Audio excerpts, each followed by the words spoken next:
Hey guys, welcome back to our channel Made Humanities Easy.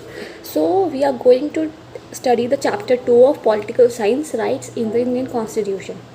So हम लोग constitution इतना बार पढ़ रहे हैं. So we should know what is constitution. Constitution होता क्या है? So constitution is a document that set limits on the power of the government. Exactly. Constitution एक डॉक्यूमेंट है जो कि लिमिट सेट करता है पावर ऑफ गवर्नमेंट पे कि गवर्नमेंट कहीं गलत तरीके से अपनी पावर्स का यूज़ ना करे. वो लिमिट में रहता है इन डॉक्यूमेंट के थ्रू. नेक्स्ट इज़ हम लोग इस चैप्टर में पढ़ेंगे कि राइट्स क्या हैं, अलग अलग कौन कौन सी राइट है. Right of freedom, right of equality. So पहले ही तो हम लोग को ये जानना ज़रूरी है कि what is the importance of right. Right का इम्पोर्टेंस क्या है. तो यहाँ पे दो स्टोरी से हम लोग इसे समझेंगे. फर्स्ट, एक 1982 की बात है. During the construction work of 4 Asian games, the government engaged few contractors. They built flyovers and stadiums. These workers were kept in poor working conditions and were paid less than the minimum prescribed wages decided by the government. A team of social scientists studied their poor conditions and appealed to the Supreme Court. They argued that employing a person to court for less than minimum prescribed wage amounted to beggar and forced labor, which is a violation of the fundamental right against exploitation. The court directed the government to ensure wage to workers. इस story में क्या था कि यार 1982 की बात है. इधर क्या था कि एशियन गेम्स के लिए कंस्ट्रक्शन वर्क चल रहा था. गवर्नमेंट पूरा इंगेज थी. कुछ कॉन्ट्रैक्टर्स को हायर किया था. फ्लाईओवर्स बना रहे थे, स्टेडियम्स बना रहे थे. तो ये वर्कर्स जो इन्होंने रखे थे कॉन्ट्रैक्टर्स ने, उनको क्या करते थे, हमारी गवर्नमेंट पूरी उनको पूरा पैसे दे रही थी. But what they are doing that, उनको पुअर वर्किंग कंडीशन में रख रहे थे, कम पैसे दे रहे थे, जिनके उनके मिनिमम प्रिस्क्राइब वेजेस से कम पैसे में उनको काम करवा रहे थे. तो फिर सोशल साइंटिस्ट की टीम गई वहाँ पे, उनके पुअर कंडीशन को देखा और सुप्रीम कोर्ट में अपील की कि उनके साथ जो हो रहा है वो गलत हो रहा है और उनके जो प्रिस्क्राइब वेजेस से उनको कम पैसे दिए जा रहे हैं. तो ये किसके अगेंस्ट था? ये फंडामेंटल राइट अगेंस्ट एक्सप्लॉयटेशन था. तो इसके तहत कोर्ट ने क्या किया, उनके वेजेस को इंश्योर किया. तो इससे उनको उन्हें हक मिल सका. नेक्स्ट बात करेंगे हम लोग नेक्स्ट स्टोरी की. दैट इज़ मार्शल लालुंग की स्टोरी है. Marshal Lalung was a resident of Chuburi village of Morigao district of Assam. He was 23 when he was arrested. He was charged for causing grievous injuries. Marshall was found mentally too unstable to stand on a trial and was sent as under trial to Lok Priya Gopinath Bardoloi Mental Hospital in Tejpur for treatment. He was treated successfully and doctors wrote twice to the jail authorities in 1967 and 1996 that he was fit to stand on trial. But no one paid any attention. He was remained in judicial custody. He was released on July 2005. He was 77 then. He spent 54 years under custody. He was freed when a team appointed by NHRC, that is National Human Rights Commission. तो story में क्या था आप देख सकते हैं कि यहाँ पे एक मार्शल लालुंग था जो कि अनस्टेबल था, मेंटली अनस्टेबल था. वहाँ अपना ट्रायल नहीं दे पा रहा था. तो उसको एज बारदोई मेंटल हॉस्पिटल में भेजा गया. उसका ट्रीटमेंट चला, वो सही भी हुआ. दो बार जस्टिफिकेशन आया कि वो सही हो गया, इसका कस्टडी आप ले सकते हो. बट किसी ने अटेंशन नहीं लिया. और वो कौन सी एज में गए थे, कितने उनकी कम एज थी, और अब उनकी एज कब हो गई 77. और उन्होंने सिर्फ जेल में इतना टाइम स्पेंड किया. उनका कितना लाइफ मतलब कितना टाइम वेस्ट हुआ उधर. He spend 54 years in the custody के अंदर उन्होंने 54 ईयर्स किए. उसके बाद NHRC के थ्रू उनको फ्रीडम मिली. अब वेरी इंपॉर्टेंट कि NHRC की फुल फॉर्म क्या होती है. NHRC की फुल फॉर्म होती है national human right commission. So you should know about it. Next हम पढ़ेंगे कि हमारे कॉन्स्टिट्यूशन में give every citizen the right to life and liberty. ठीक है. नेक्स्ट पॉइंट हम लोग बात करेंगे, that is bill of rights. So यहाँ पे क्या है बिल ऑफ राइट्स में? List of right mention and protected by the constitution. मतलब राइट्स की एक लिस्ट बनाई जाती है, उसमें मेंशन होती है और कॉन्स्टिट्यूशन के थ्रू प्रोटेक्ट किया जाती है. उसको क्या कहा जाता है? Bill of right. ठीक है.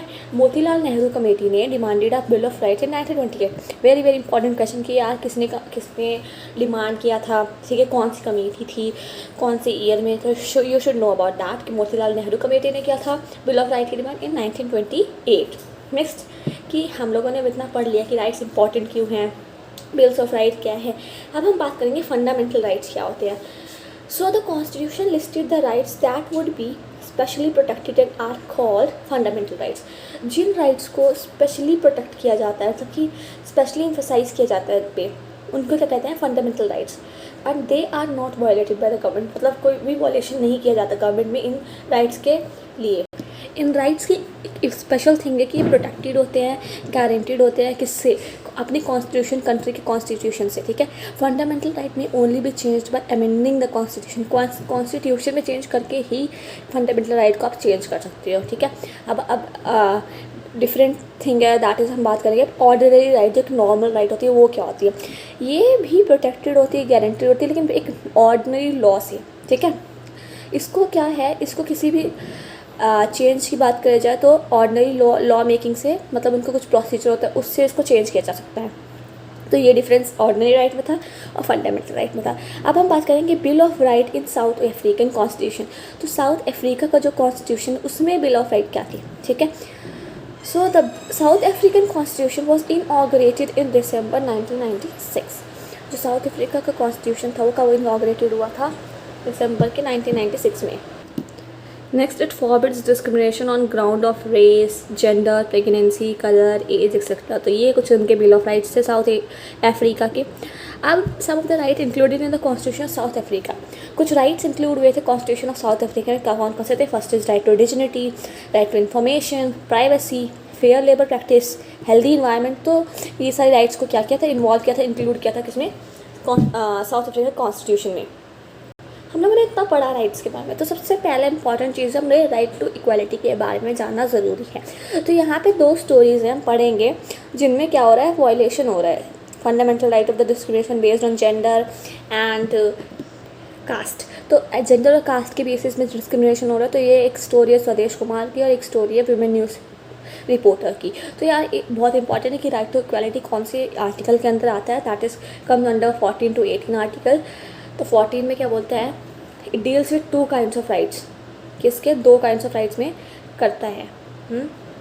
Equality before law, equal protection of laws. उसमें क्या है, 2 काइंड्स ऑफ राइट्स क्या है कि equality before law and equal protection of laws. Laws के चाहे कोई भी लॉ उसका इक्वल ही प्रोटेक्ट करेंगे हम लोग, ठीक है। It means equality of treatment in equal circumstance, चाहे कोई भी सर्कमस्टांसिस हो हमें उसे इक्वली लेना है। ये नहीं भैया कि अगर आपके फैमिली मेम्बर में से आपको कोई प्रॉब्लम दिख गई तो आप क्या अपने फैमिली का, मतलब आप गलत चीज़ को नहीं देखोगे। You have to take care of everything. It means equality of treatment in equal circumstances. It allows state to classify individual on a reasonable basis into similar groups. Next article 15 में क्या बोला गया है कि right against discrimination. State shall not discriminate its reason on ground of religion, race, sex, place of birth etcetera. कि जो state है वो अपने सिटीजन्स को इस बेसिस पे डिस्क्रिमिनेट नहीं कर सकते। जैसे आपने देखा होगा पहले कितना डिस्क्रिमिनेशन होता था लोगों के साथ कि अगर वो SC ST से बिलोंग करते थे, लोअर कास्ट से बिलोंग करते थे तो उन्हें पानी भी भरने की वो नहीं होता था। तो अब ये सब चीज़ नहीं है। तो ये सब राइट्स हमें क्यों कैसे मिला, क्योंकि इन सब राइट्स के थ्रू, कॉन्स्टिट्यूशन में जो राइट्स लिखे गए उनके थ्रू। पब्लिक प्लेसेस में जाना बहुत मना था, लेकिन अब राइट अगेंस्ट डिस्क्रिमिनेशन के आगे थ्रू हम लोग कहीं भी जा सकते, कोई भी लोग कहीं भी जा सकते, चाहे वो कोई भी कास्ट का हो, चाहे कोई भी रिलीजन को फॉलो करता हो, चाहे वो किसी भी जेंडर का, okay. And the use of wells, dance, bathing arts, जैसे मैंने बताया आपको, कहीं कोई भी किसी भी प्लेस में वो जा सकते हैं, उनको कोई मना वगैरह नहीं होगा। नेक्स्ट 16 आर्टिकल में क्या है, equality of opportunity. Opportunity, equality is not in only on one aspect ना, ठीक है, हमें जेंडर के बेसिस पे इक्वालिटी मिली, कास्ट के, बट हमें अपॉर्चुनिटी भी सही मिले। जैसे कि यार क्या होता है, आपने कई बार देखा होगा कि एम्प्लॉयमेंट से रिलेटेड लोगों को बहुत प्रॉब्लम होती है। तो यहाँ पे क्या है, there shall be equality of opportunity for all citizen in matter related to employment. अब क्वेश्चन है क्या एम्प्लॉयमेंट से कैसे, जैसे कहीं कहीं जगह फीमेल्स को नहीं मिलती है, मेल को मिलता है एम्प्लॉयमेंट, कहीं वेजेस उनको कहीं कम मिलती है फीमेल को मेल से। तो ये सब चीज़ों पे इक्वालिटी लाने की कोशिश की जा रही है और हो भी रहा है सब जगह। 17 इज़ एबॉलिशन ऑफ अनटचेबिलिटी। जैसे मैंने बताया था आपको लोअर कास्ट के बारे में, उनको पब्लिक बाथ्स में नहीं जाने देते थे, चीज़ें नहीं छूने देते थे। सिमिलरली अनटचेबल, उनको टच भी नहीं करना देते थे। बट अब क्या हुआ, इन सब चीज़ अबॉलिशन हो गया है। The enforcement of any disability arising out of untouchability shall be an offence punishable by law. Law के अंतर्गत क्या है कि अगर आप कोई भी अनटचेबिलिटी का फोर्स दिखा रहे हो किसी भी थ्रू, किसी भी डिसेबल के लिए, तो वो बहुत ही बड़ा ऑफेंस पनिशेबल थिंग होगा, आपको पनिश किया जाएगा। Last but not the least article 18th article, ठीक है। सो एबॉल्यूशन ऑफ टाइटल्स है। इक्वालिटी के लिए हमें टाइटल्स को भी रिमूव करना पड़ेगा। जैसे कि अभी आपने न्यूज़ में सुना होगा, कहीं जगह लोग अपने कार में, बहुत जगह अपने हाथों में टैटू बनवाते थे, अलग अलग के स्टिकर्स लगवाते थे, लाइक बहुत सारे जाट, ब्राह्मण।